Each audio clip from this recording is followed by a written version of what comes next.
ministre. La parole est à Madame Danièle Obono pour le groupe La France Insoumise. Merci Madame la Présidente. Lundi dernier, interrogé sur l'annonce du syndicat mixte de gestion de l'eau et de l'assainissement de Guadeloupe qui déconseillait à la population de consommer l'eau du robinet, le ministre Vigier a répondu « Voyez, vous avez la chance d'avoir un ministre qui est également biologiste, qui va vous donner les bons conseils. Eh bien, vous faites couler l'eau, vous la faites chauffer et après vous la mettez au frigo. » Mais bien sûr, pourquoi les Guadeloupéens et Guadeloupéennes n'y avaient pas pensé avant? Peut-être parce qu'ils et elles savent que le problème est structurel et ne se réglera pas par des bons conseils de biologistes, tout ministre qu'il soit. En Guadeloupe, comme dans plusieurs autres départements dits d'outre-mer, depuis des années, de nombreux dysfonctionnements dans la gestion des usines de production d'eau potable, du réseau de distribution et de la gestion des eaux usées entraînent une situation catastrophique. Un quart de la population de Guadeloupe n'a pas accès tous les jours à l'eau du fait des coupures. 31% de la population mahoraise n'a pas accès à l'eau courante dans son logement. Entre 15 et 20% de la population de Guyane n'a pas accès à l'eau alors que cette région dispose de la 3e réserve d'eau du monde. Un habitant et une habitante sur 2 de la Réunion ne peut pas boire de l'eau du robinet car impropre à la consommation. Mais tout cela, vous le savez, car depuis des années, habitants, habitantes et élus de ces territoires et de la nation tout entière alertent sur cette situation. Le 2 juin 2023, un rapport du comité de l'ONU sur les droits de l'enfant a même demandé à l'État français de garantir les droits à l'eau et à l'assainissement en Outre-mer et singulièrement en Guadeloupe. À ce jour, en plus d'être condescendantes, les réponses de votre gouvernement sont dramatiquement insuffisantes. Heureusement, la représentation nationale s'est saisie du problème.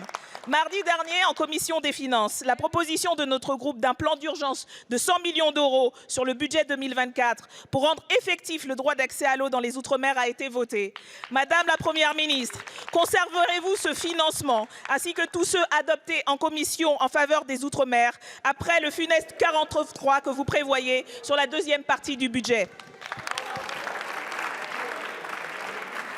Je vous remercie. La parole est à Monsieur Philippe Vigier, ministre en charge des Outre-mer. Merci Madame la Présidente. Mesdames, Messieurs les députés, Madame Obono.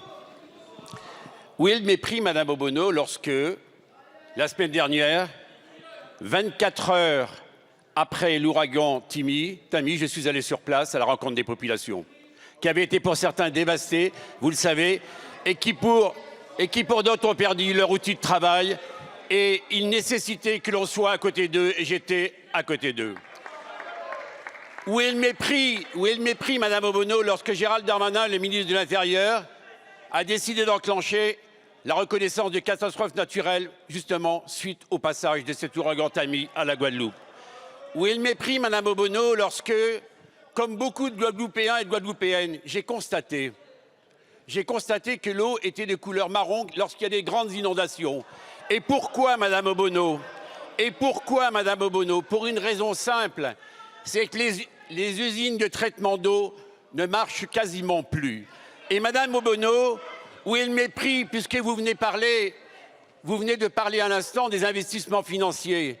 Où est le mépris lorsque nous signons la semaine dernière pour 320 millions d'euros avec la région, je remercie le président Henri Chalus, avec le département, je remercie le président Losbar, de manière à ce que l'on puisse enfin régler ces problèmes? Où est le mépris de ce gouvernement pour l'eau? Je repars ce soir à Mayotte. Je devais y aller avec Gérald Darmanin qui doit rester sur le territoire hexagonal parce que nous avons lancé un plan de 400 millions d'euros. Donc nous ne sommes pas dans le mépris, nous sommes dans la considération. Et nous sommes dans la considération pour les femmes et les hommes des territoires ultramarins qui méritent enfin que ces problèmes d'eau, on les prenne à bras-le-corps. Et croyez-le bien, Madame Obono, venez avec moi ce soir et vous verrez que sur place, nous jaillissons et vous verrez que sur place, nous avançons et vous verrez que sur place, eh bien, nous faisons des progrès chaque jour. Je vous remercie, Monsieur le ministre.